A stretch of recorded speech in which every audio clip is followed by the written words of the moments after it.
Hello and welcome to another episode of the New World Comics Podcast. I am Buck Berlin, owner-operator of this fine establishment. Joined with me this week and most weeks, Stephanie Cerny. Hey. Hey.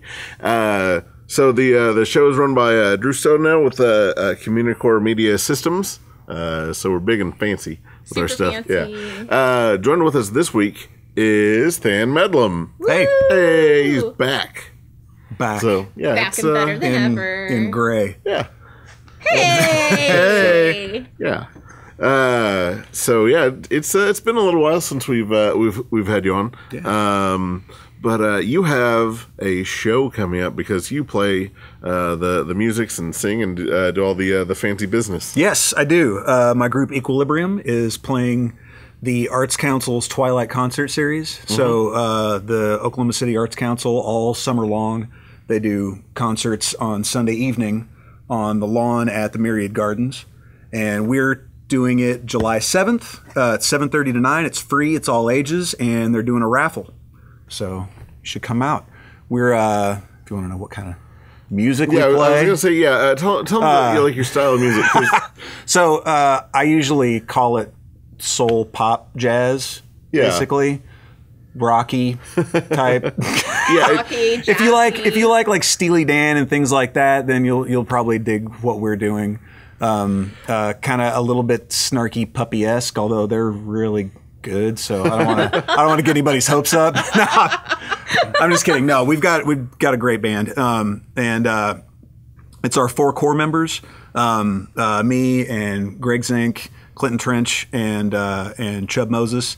And then we've got a 4-piece horn section and 3 backup singers too. So we're going to have that's awesome. Big band there on stage. There's going to be a lot of music happening. That's awesome. And I mean, when you try to describe your band playing, like it doesn't quite fit any real category, you know? No. Because you know, when you first had me, you're like, hey, I have a jazz band. I was like, all right, let's like.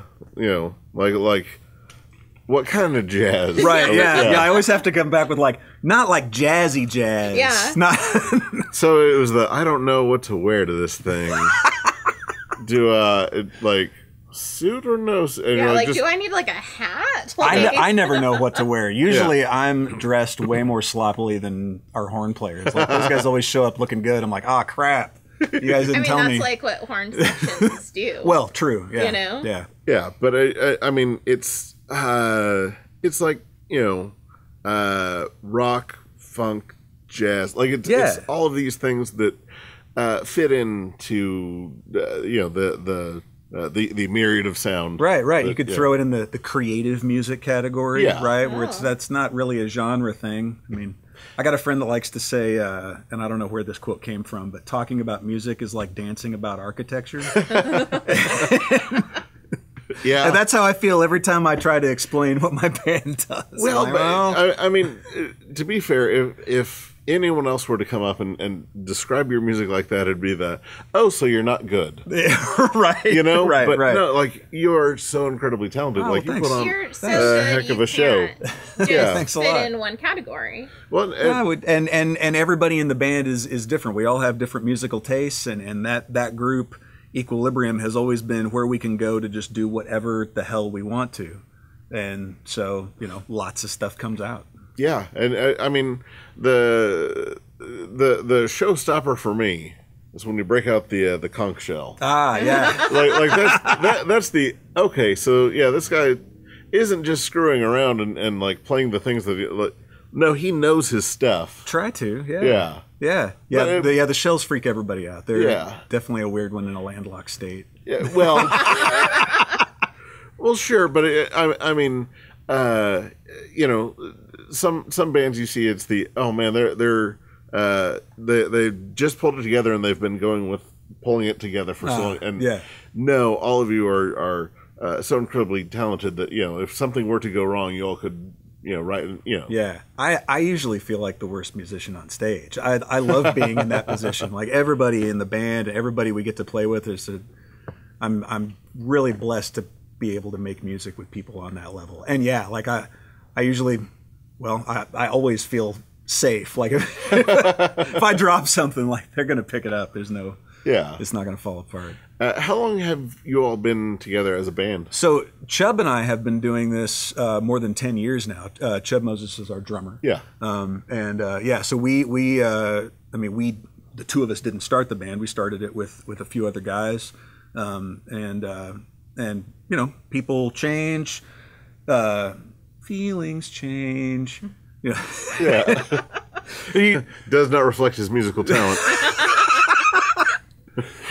But no, we're friends with everybody that's ever been in the band.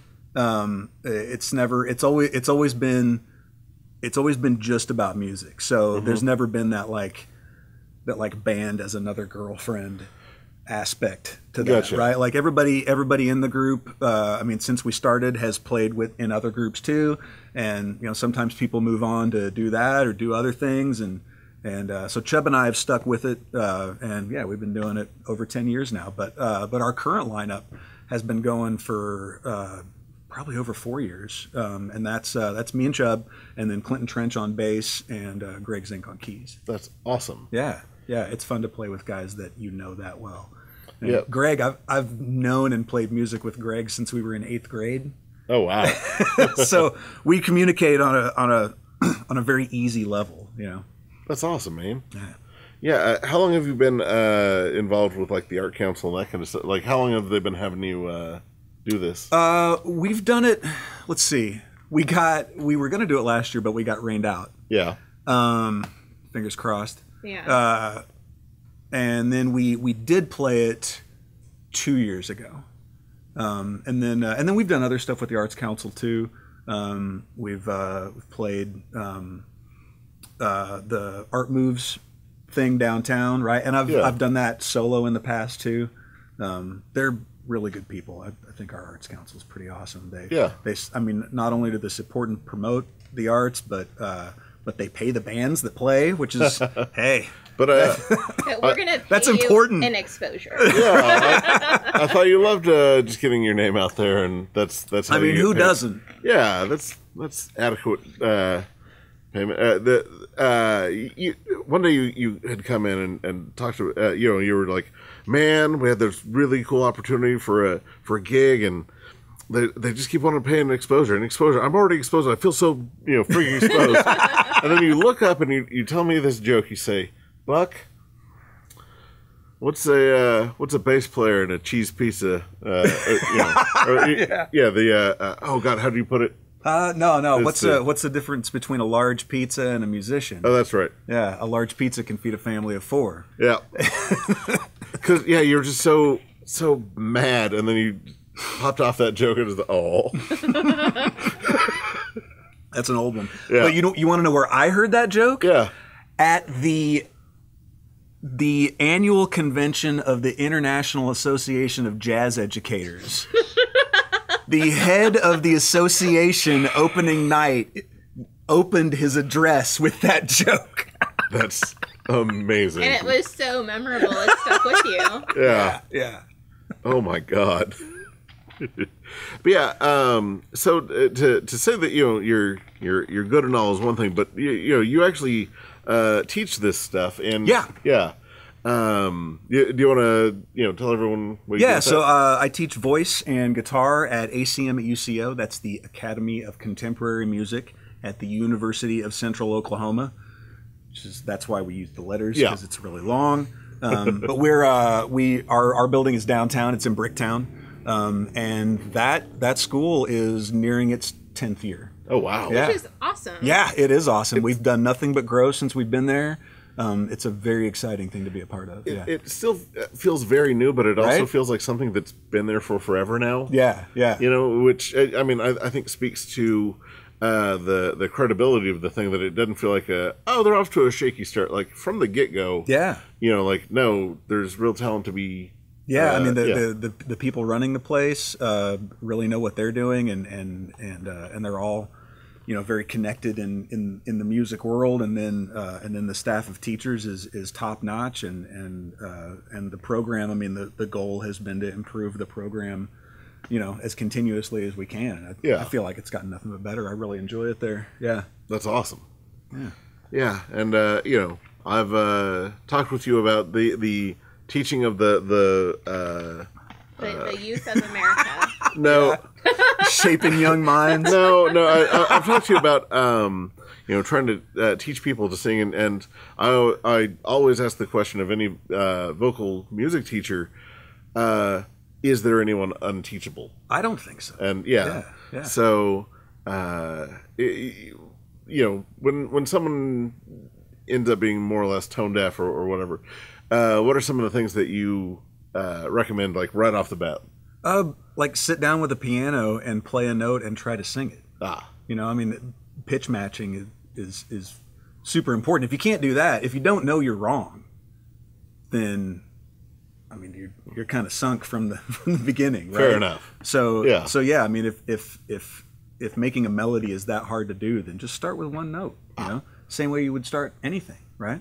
Yeah. Start with the easiest version, just one note. Fair enough.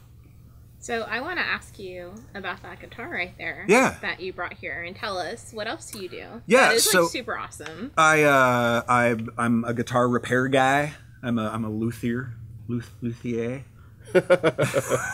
Yes. So, but I don't work on lutes, so I guess I'm not really a luthier. I mostly work on guitars. Yeah. Do you fix other instruments? Yeah, a little bit. Of course, I work on basses, but I kind of think of those as guitars anyway. Right. Let's say like a bridge goes out on a violin.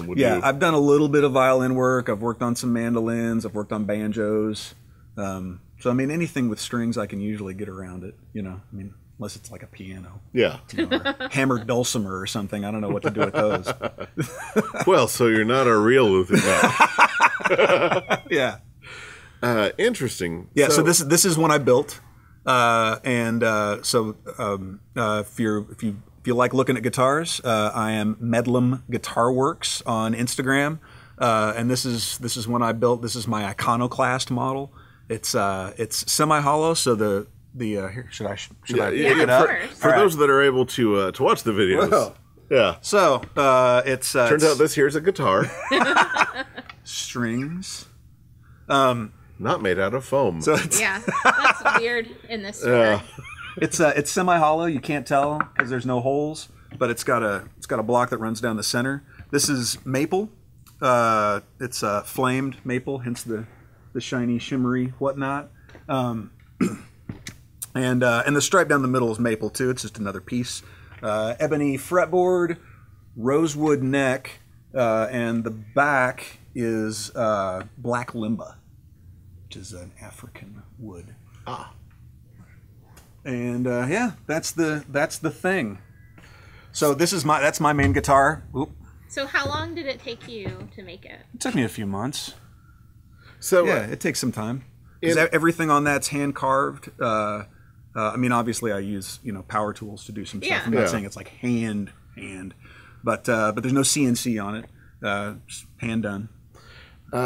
So when doing this, what are some of the most difficult things that you have to do, or what's something that looks like, oh, that's an easy fix, and it's that's just, it's a nightmare. Building, the scariest thing for me is routing the pocket that the neck goes in, and then gluing in the neck. I do what we call set neck guitars, right? The neck's glued in. It's not like it's not a tensioner. Right. And it's not like a fender where it's like bolted on, which means like if you screw it up, that's it. Yeah, you've got a whole lot of. I guess you could like cut the neck off and and redo it. But there's going to be some major surgery involved, right? So I read an article by a woodworker one time that was referring to high sphincter quotient cuts. Yeah, and I would say the neck pocket is probably the highest sphincter quotient that I've got on these. I've always heard the pucker factor. Yeah. There you go. Yeah.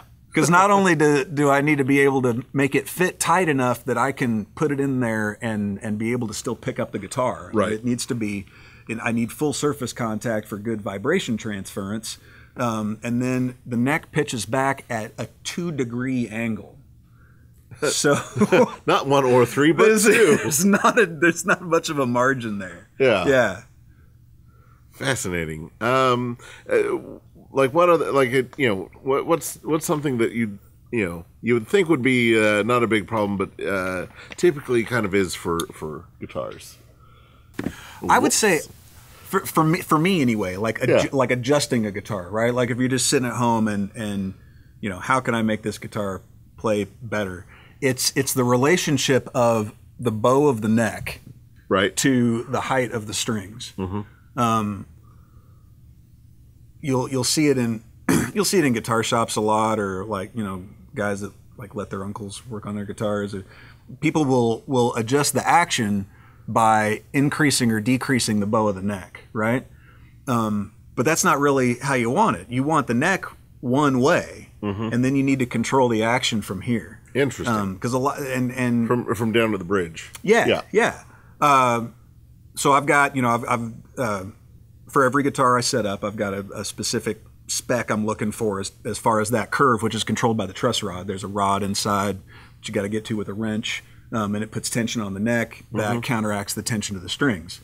And so I get everything strung up. I get it to pitch so that I've got the right amount of tension on the neck, and then I'm going to adjust the neck. And then from there, then I worry about how high the strings themselves are.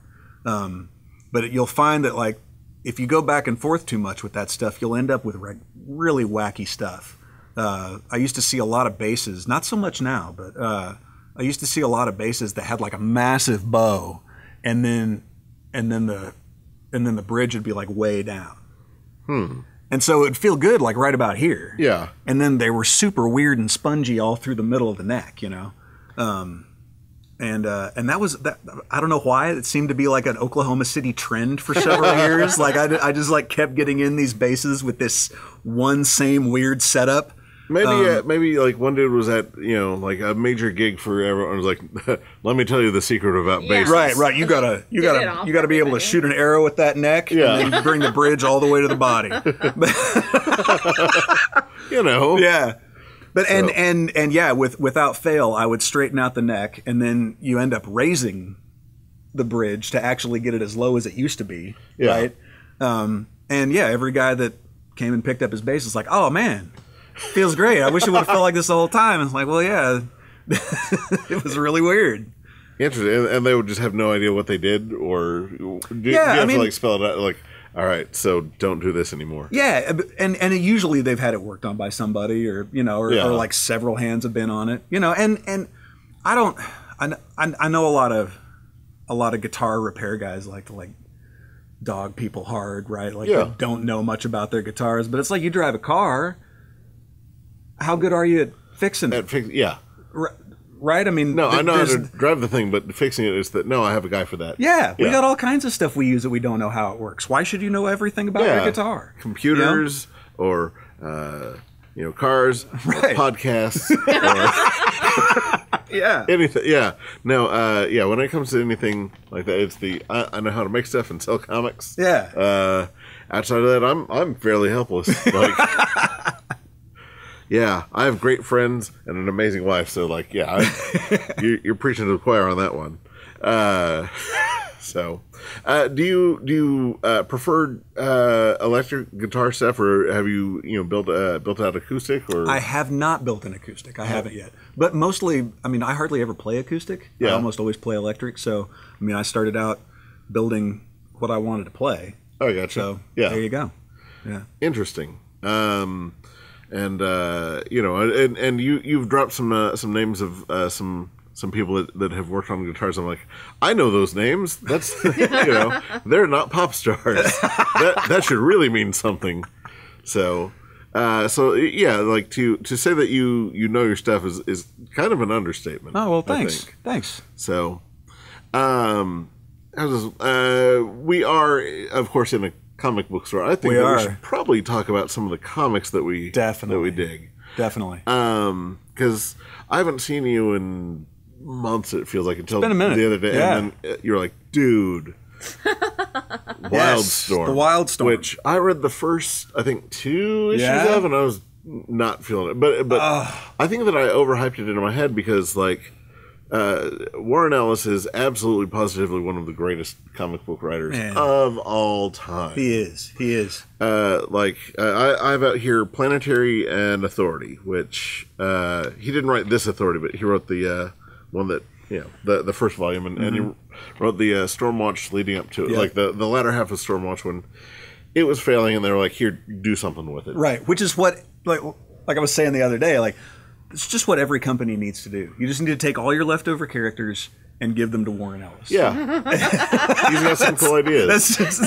That's all you got to do. Yeah.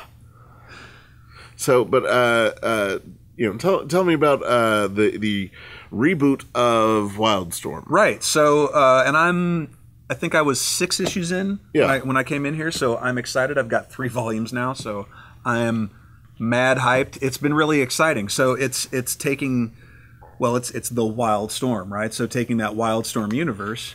Which was like Gen 13, Authority, Stormwatch, Wildcats. There's a pretty heavy focus on Wildcats in it. Is there? Okay, so so Grifter, I'm guessing is... Oh, he's all over the place. Yeah. But he's a popular character. Do they still have Warblade and Voodoo and... Yes, Voodoo, yes. Voodoo, but not Warblade? I have not seen Warblade yet. Zealot's all over the place, though. But it's much more like they're really staying true to the covert action team idea, right? It's not we're kind of sort of X-Men. Yeah. Yeah. Which, I mean, when I was younger, I didn't quite, I was young and dumb and didn't realize that it was the X-Men. It was it's like I have 2 great teams that I really like. Yeah. Awesome. Yeah.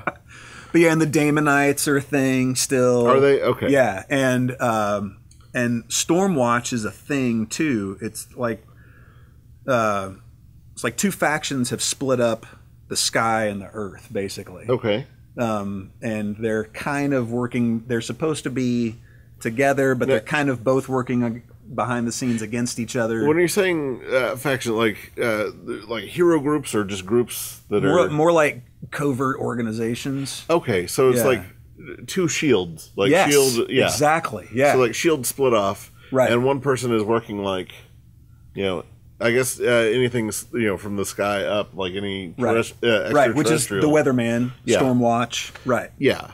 And then the groundwork is just like anything that happens here is us. Right. Interesting. Right. That's the deal, right? And of course, the Weatherman thinks he's like put one over on the land guys, right? He's like, you have no idea. I got the best part of this deal. Which the whole thing with the Stormwatch way back when was they were like kind of the Avengers in the 90s, but like the Weatherman was the guy who controlled everything. He oversaw all the plans and was like the smartest dude ever. And oh man, you didn't know that the Weatherman could do this too? What? How crazy is that, Weatherman? Yeah. But yeah, so he's taking those characters and just rebooting them. I mean, just starting from scratch, which is pretty fun because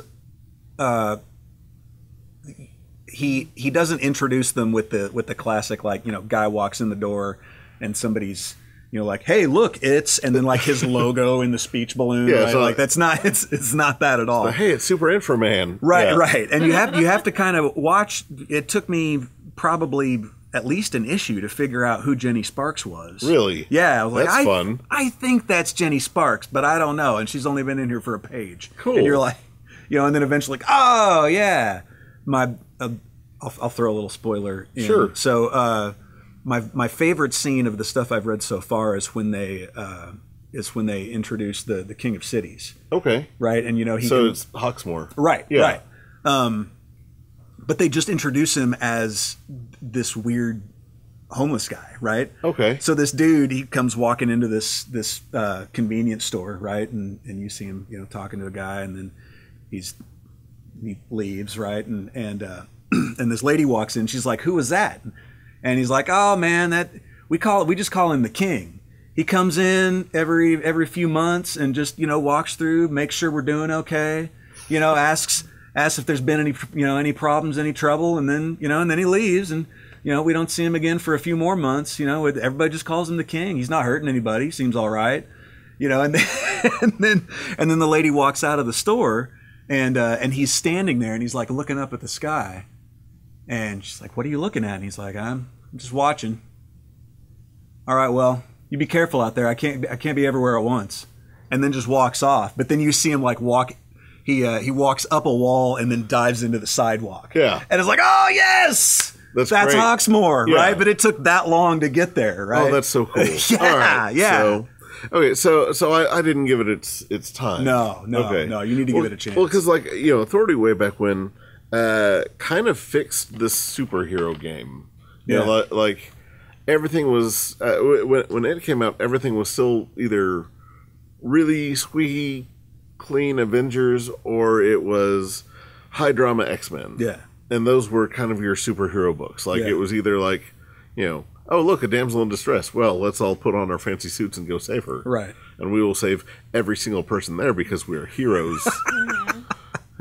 Good citizen. Right. Or, you had like the X-Men or Gen 13 where like everyone is having other feelings for everyone else. Right. And they're basically just always fighting each other. Yeah. Yeah.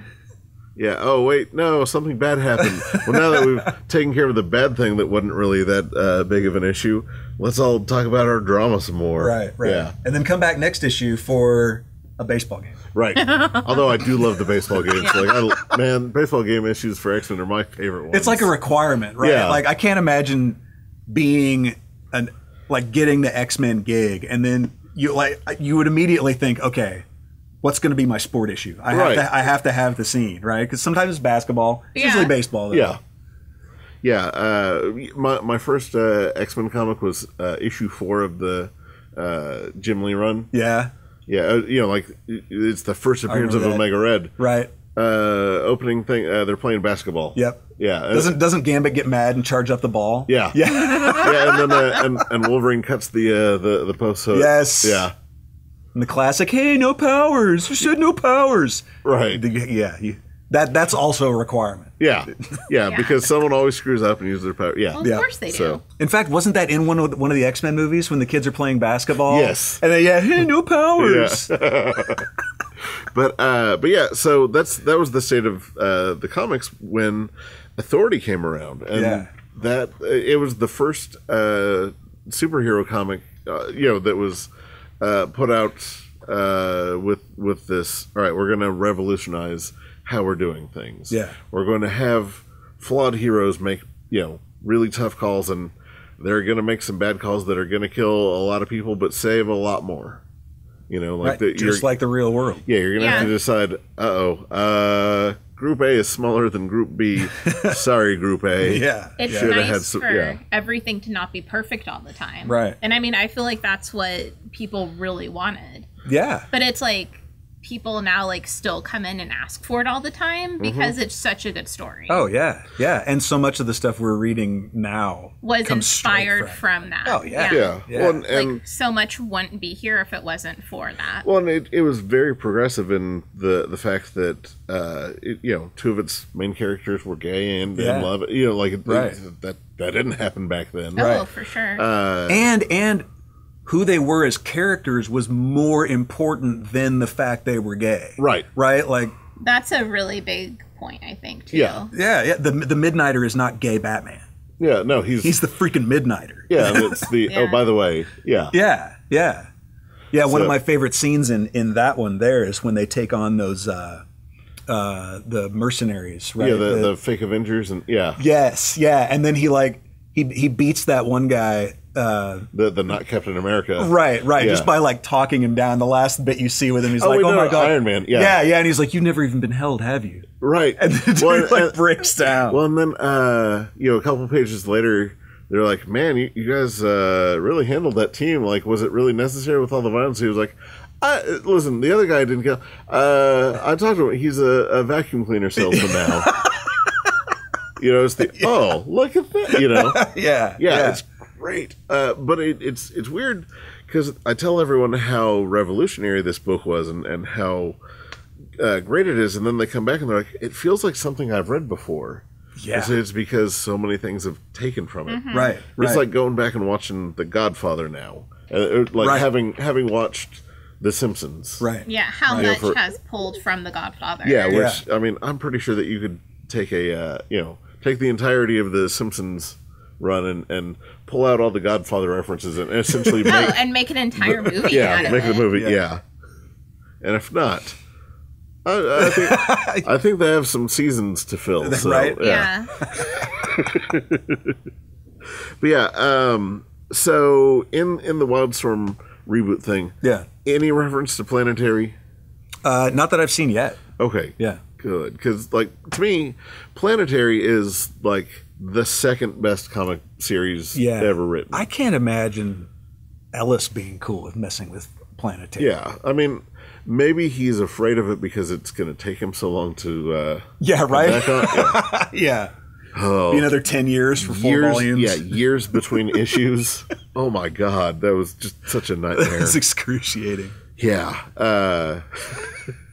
I can't imagine being the guy that everybody's asking, so when's the next Planetary coming out? So he just needs to make business cards and hand them out. Right, like, right. Or if you run a comic shop, you do, like, just put up a sign, like, still no word on Planetary. So one of the first days that I got a job here, the second to last issue of Planetary came out. And then when I took over the store, the last issue of Planetary came out. That's amazing. Wow. Yeah, like the day. So, like, every time I hit that anniversary, it's it's been, yeah, like, we're coming up on 8 years since Planetary ended. But yeah, because, like, Planetary, it covers the entirety of the 20th century and all the weird stuff that happened within it. Yeah. Which means that it backpedals a little and then it goes a little bit beyond because they're still dealing with it. Yeah, and it's this, like, amazing love letter to classic sci-fi and fantasy. Yeah. It's a work of genius, man. Yeah, well, because it like the first couple, they start out and you can tell it's just Warren Ellis kind of screwing around. Yeah. And then he realizes, wait a minute, I've got something. Yeah. And he's like, if we make the Fantastic Four the bad guys, then we can do this. And then that cascades into, here it is. Yeah. So it's absolutely amazing. Yeah. But when we're talking about the more mature comics, you had mentioned watching like the Doom Patrol stuff on the DC on the universe, yeah, and then that you'd been doing some of the Swamp Thing. But what have you thought about the Doom Patrol series so far? I love it. Yeah, I love it. It's so unabashedly strange. Yes, like it really feels. It really feels authentically Doom Patrol. Yes. Like they don't care how if you think they're too crazy, well, just too bad. Yeah, buckle in. It's going to get weirder. We're going to have this guy eat shaving scum to get psychic impressions. And which turn a goat into a dimensional portal, and you're just going to have to accept it. And it's so weird because, again, like the problem with Authority, when all that was written, it was absolutely the weirdest thing out there. Oh, yeah. Whereas now it's okay, that's a little weird. Right. But that's the thing, it's a little weird. Well, and we've been watching, me and my wife and our 16-year-old, we've been watching Umbrella Academy and watching Doom Patrol. Nice.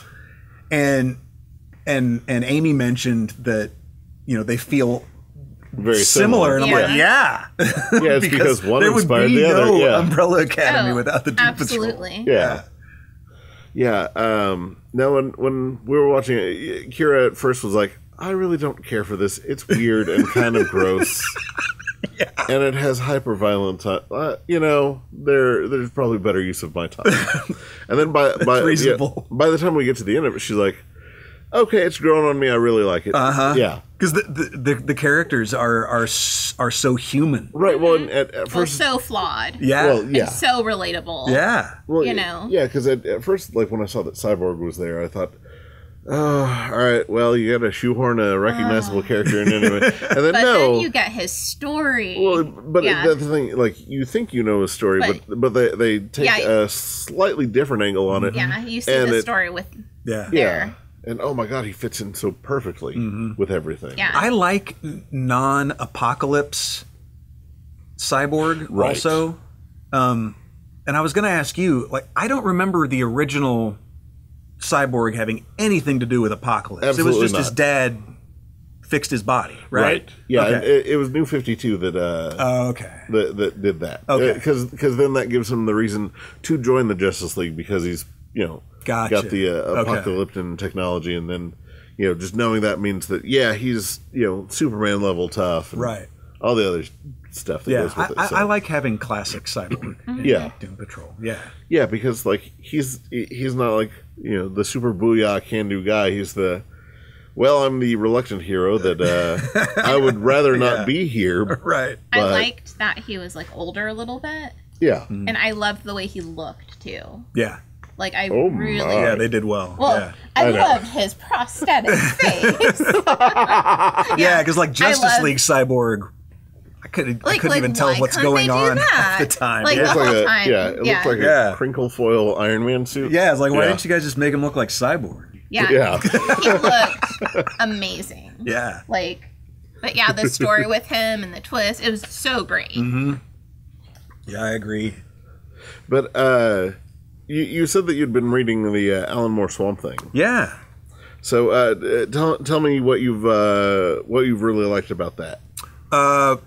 Well, so I've never read it before, and I've never read much Swamp Thing. But I always enjoy Alan Moore's approach to magic. Mm-hmm. He's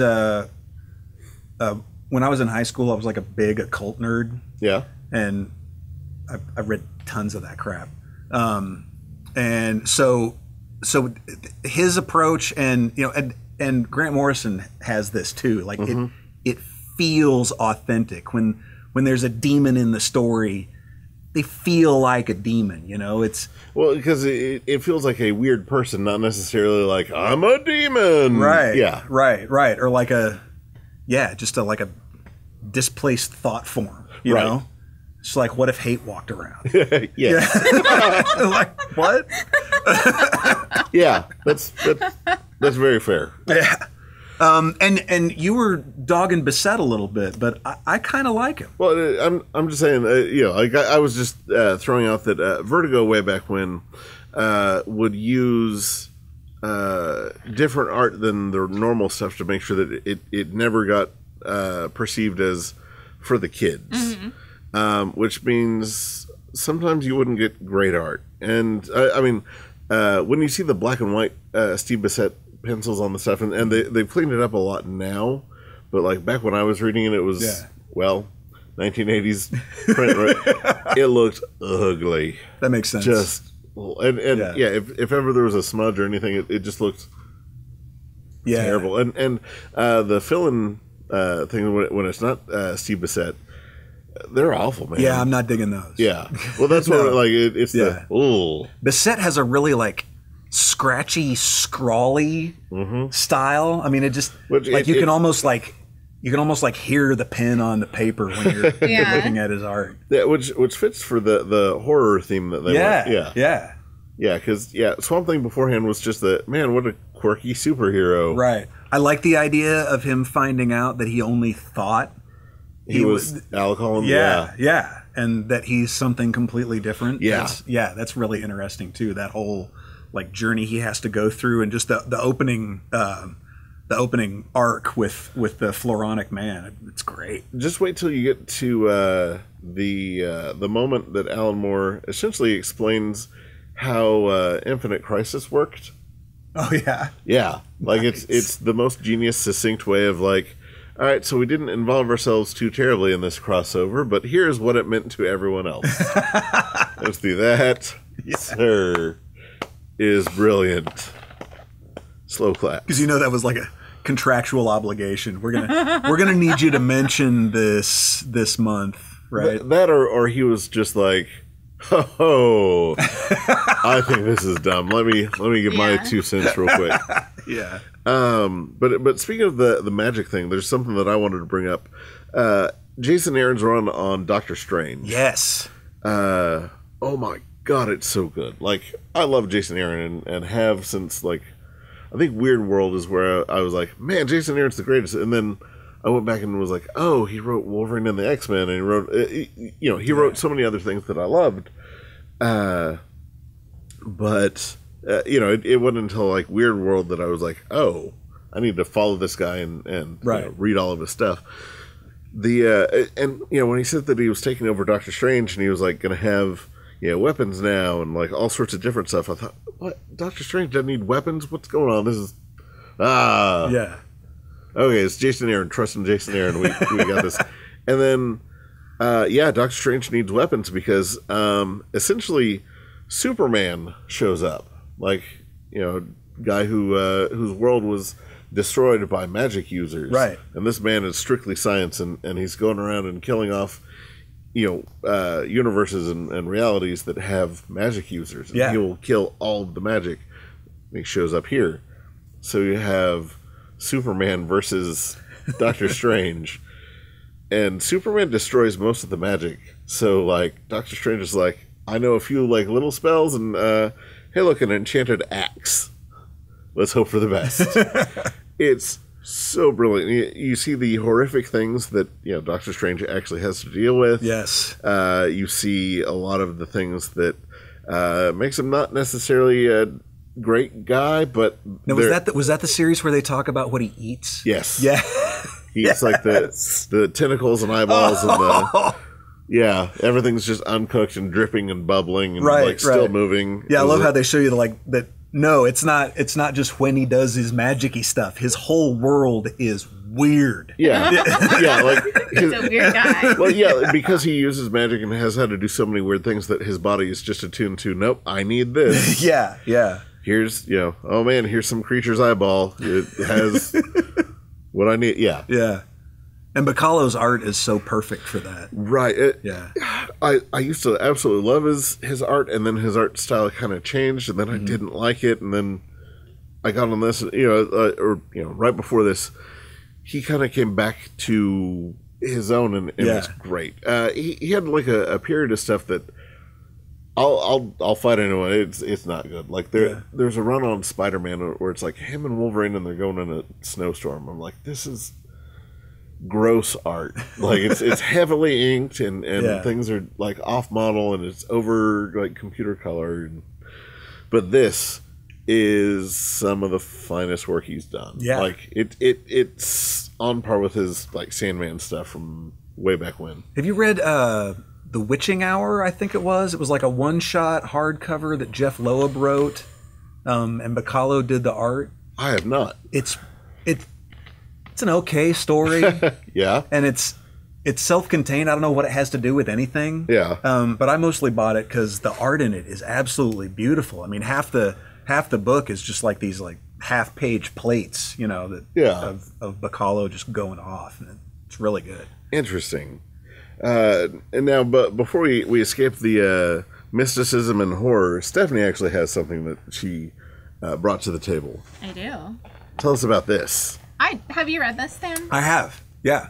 I just finished this pretty recently, The Afterlife with Archie. First off, I was so sad to learn there was not a second book to this. I mean, there will be at some point. No, there won't. It's on indefinite hiatus. Yes, indefinite hiatus. Yeah. Just saying. So I was so excited because I was like, oh, this is I have like no experience with Archie at all. So I didn't pick this up because of like the TV series or I'm not like an Archie fan or anything. But I was like, oh, this is in the same universe as Sabrina, which I'm a fan of the Sabrina books. And I was like, oh, this is great. She's in like 2 pages of this maybe. And then all the rest of it, I'm just like, who are these other people? Like, I know like the core of Archie, but there's a couple other people I didn't know. So did you know like Reggie and all them, or like? I know most of them. There was a couple girls I didn't know, and I was like, I don't know who they are. Whatever, they're a couple. I'll look them up later. Fair enough. Oh my gosh, I enjoyed this so much. Why so? First off, because man, Sabrina can't do anything right. And then I like how her answer just like, nope, out of this universe we don't, or whatever. They just kind of banish her. And I just, poor Jughead. Yeah. Just stuck. But it's like how nobody seemed to think it was like a bad idea to like reanimation. Right. Yeah. Like, how is that ever a good idea? What could go wrong? Yeah, like everything. Yeah. You know? But it's just like such a fun read. Yeah. And I loved the art, which was just so great. And then I remember just this classic, Betty Veronica, whatever. And it's like such like an updated, still going on as the apocalypse is happening. Yeah. You know, it's still happening. You know, even her butler is just like, no, you're better than her. Like, don't let what this is happening. You know. Yeah. You're better than her. It's okay. But it was just such a fun horror, you know. I liked it because it was in the Sabrina universe. It was a real fun read. You know, I've been on really non-traditional comics lately, a bunch of Image stuff. Yeah. I grew up reading a bunch of Archie, and so it was fun for me to see those characters, you know, to see somebody have some fun with them. Yeah. You know, I feel like I talked to Jesse about this book 'cause he's like a super Archie fan. Yeah. And super into Riverdale and everything like this. See, I read them out of necessity. Yeah. Yeah. Like at my grandparents' house, they had all my aunt's old Archies, and I needed something to read, so I read a crap ton of Archies. Which I mean, they kind of get an unfair shake in the deal. They're for the most part pretty good. Yeah. Yeah. This was fun. actually like a really fun read. Yeah. Too. Yeah. They had a bunch of those Christian Archies too. Oh, the Spire Christian ones. Those get dark. Well. Like, I have a collection of Spire Christian comics because they kind of miss the whole Christian message at most turns. I didn't read them much. I usually skipped those because my parents never took me to church as a kid. So I never knew what the crap they were talking about. Like, they would use all these, like, you know, Christian terms, right? Yeah. Like testifying and things like that. I'm like, what? No, he's not. He's not in what? What's happening?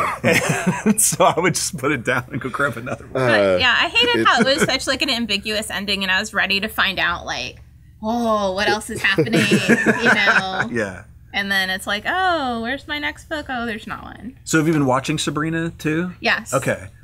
Amy just started me on that, so I think I'm like, I don't know, 5-6 episodes in. Yeah, I am super into it. Yeah, well, and then on that show, they've got that authentic magic feel again, that old world, something isn't right. Yeah. You know, with yeah, I watched magic the Sabrina show first, and then I started picking up the graphic novels. Right on. Man, yeah, like. And then it's like now I've read it, I'm just like, I need to recommend Sabrina in this book to everybody and all of my friends. Well, and ever since the Archie changed what they were doing, like the guy who was running Archie and like made all the major decisions died, and then his wife got left with Archie, and she was like, I don't know what to do. Archie fans, what do you all want to see? Just I'll do anything that you all want. Just if it sounds like a good idea, we'll try it. And they were like, well, how about you age people and let them become more modern? And, there are some grown-ups here that are reading this. Why don't you do more grown-up things? Yeah. And they were like, we never thought about that.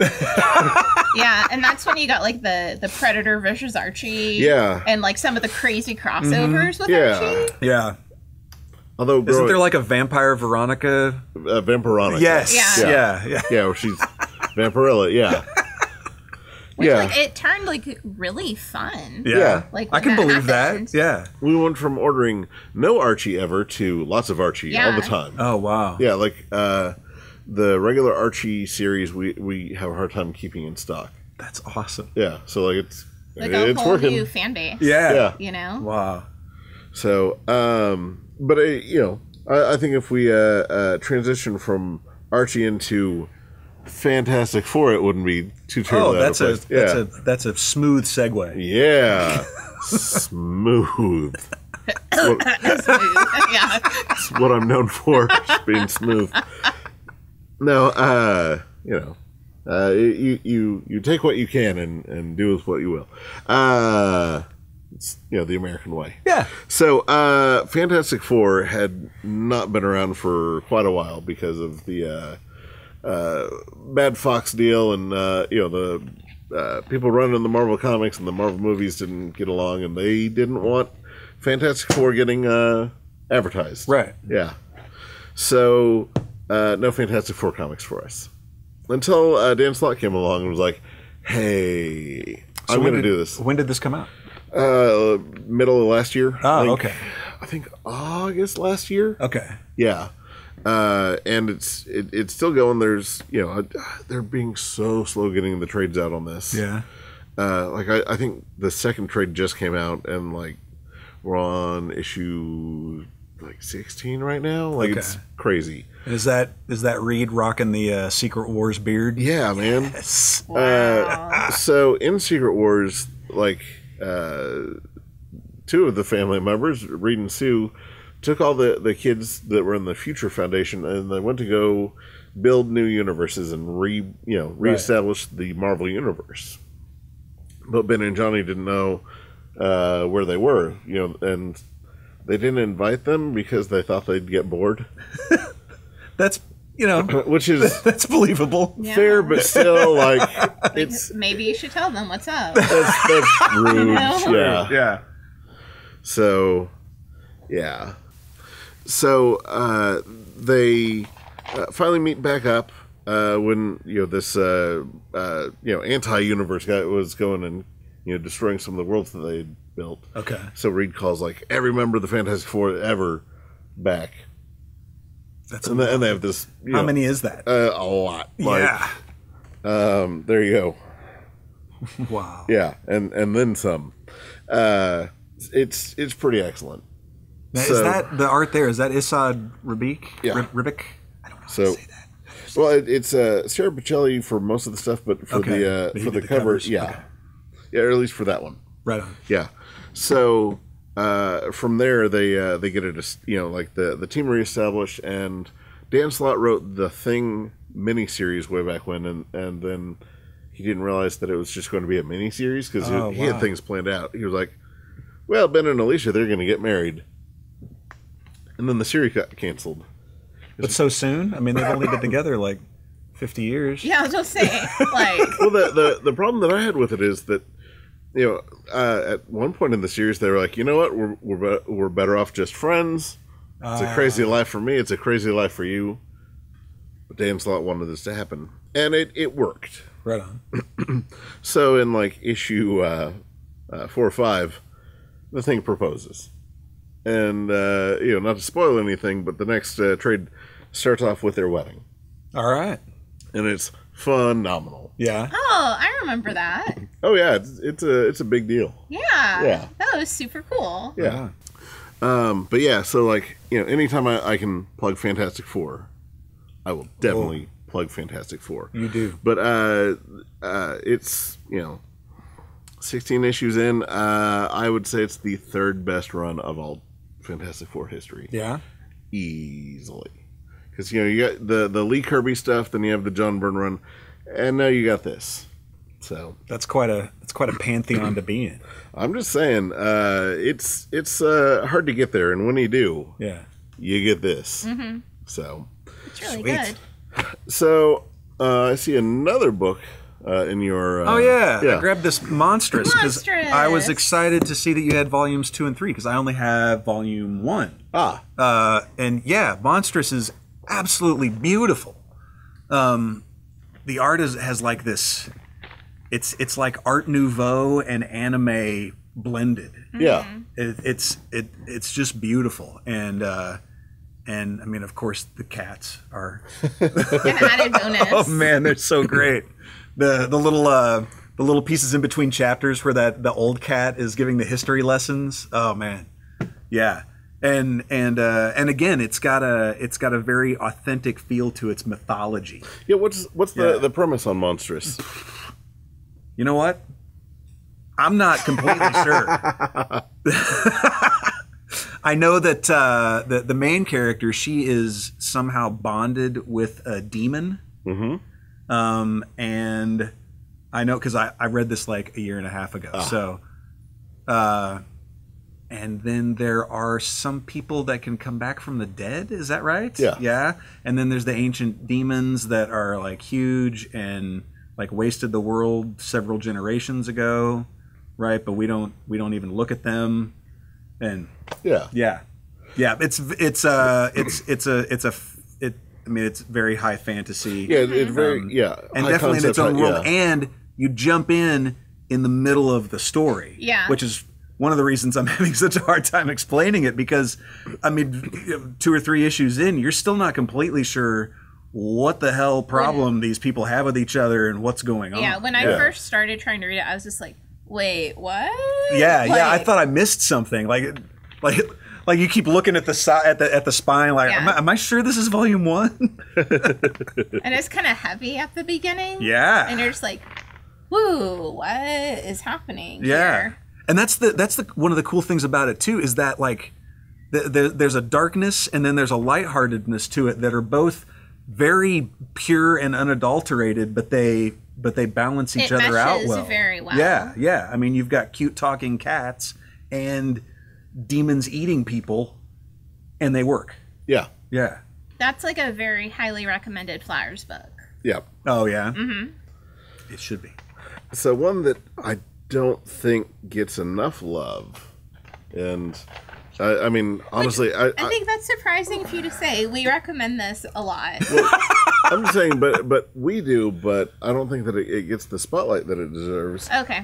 These old Batman Adventure comics that are based on the cartoon show, which is an amazing cartoon show. Well, yeah, everyone's like, "Oh, it's the best comic book cartoon show of all time." All this, but like the comics, which. Yeah. Most of the cartoon comics up until I'd say 10 years ago, they're terrible. Yeah, they were not that great. I have to admit, I never read that because I assumed it was another one. These, if they weren't drawn in the style of Batman the Animated Series, would be considered the best run of Batman comics. They are so good. Yeah. Wow. Kelly Puckett, Rich Burnett, Ty Templeton, they absolutely nailed everything that needs to be in a Batman story. Yeah, and I mean, it's all kid friendly, but like, I mean, all they did was just not show some of the awfulness that's going on, which is what they got away with on the show. Yeah, like all that stuff still happens in the story or thematically. Right. It's just, they're like, man, that guy totally killed that guy over there, but they're not like, oh, look at the bloody hand. Right. Yeah, like it's. Yeah, but it's all done in such a way that, yes, kids can read this, and they're not like, oh, man, how about that violence? They're so incredibly well done, and each story is one and done. Like, you don't need to worry about, like, do I have to read the entire series to enjoy it? You can pick up any volume of this, open it up to, any beginning of a comic and just read. Yeah. Which is so great. And just because it's kid-friendly doesn't mean it's not for adults, and adults won't totally love it. Well, that's one of the things I always loved about the classic Batman stuff, like the old Aparo stuff, and all those are self-contained stories. You never had to worry about continuity. You can just go grab one anytime and read one. It would mention things like, it'd talk about Batman's or Bruce Wayne's current girlfriend or whatever, but you're like, oh, must be his current girlfriend. Right. Yeah. Let's keep going. Right. She doesn't really factor into the story. Yeah. Oh God, I'm trying to remember the girl before Vicky, the Silver St. Clair. Silver St. Clair. Yeah.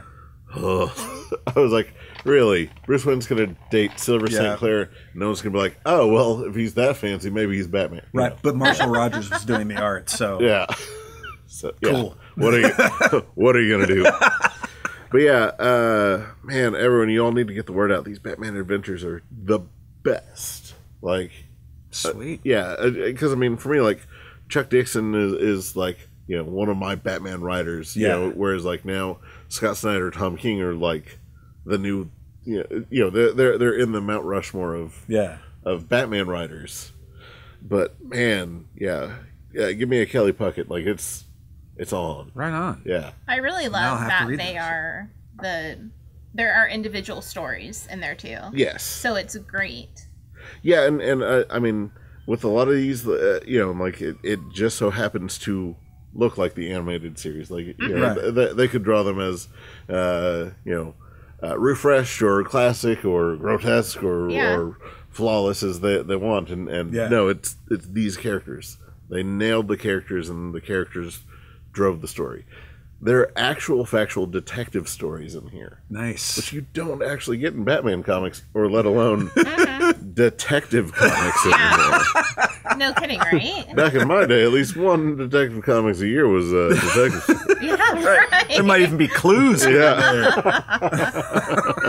Oh, man. Well, Fan, is there anything else that you wanted to talk about, or anything else? I'm sure there's plenty, but catch you guys next time. I have something I want to talk about. Oh? I do. So, the last Saturday in July. Oh, what happens July 27th, the last Saturday in July? I think there's this crazy thing called New World Comic Con. New World Comic Con, that sounds amazing. So New World Comic Con, turns out, is at the Oklahoma State Fair in the Expo Hall. That's what I hear about the New World Comic Con. I hear that admission is only $7. $7 to the New World Comic Con? And I hear we have 2 amazing guests that we just announced. Oh, who might they be?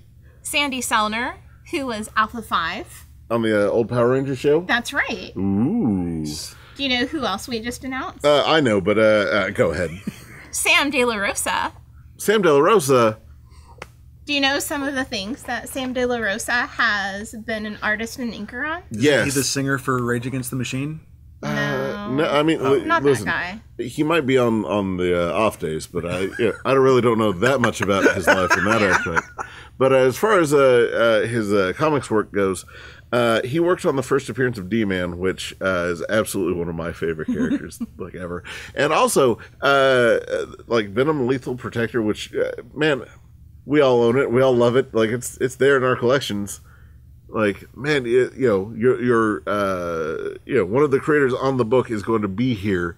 You get to, bring yours up, get it signed, like, talk to him about it. I think I have that Captain America. Yeah. That was during the whole Power Broker storyline, right? Yeah, man. Awesome. It is awesome. Amazing, like, the credits he has. You can check out his Facebook or his website that are on the New World Comic Con page or our Instagram page. And pretty soon we're going to start listing all of the other vendors that are going to be there as well. Yeah, well, maybe not all of them, but some select vendors. Some featured vendors. But we're going to have tons of amazing vendors there. Yes. So keep checking back to our Facebook page, Twitter, Instagram, I don't know, Smoke Clouds, Graffiti, or, come into the shop and come talk to us. Toilet papers, just anything that we write on. Yeah. You'll see New World Comic Con all over, I'm sure. Yeah. I think I've run out of couth. Northwest 63rd and Meridian is where we're located. Yeah, here in Oklahoma City, we're open every day of the year, at least for some amount of time. Yeah. Typically noon to 7. Come out and see us. We assure you'll have a great time. Thanks for listening. Thanks for watching. And we'll see you back next week. See ya.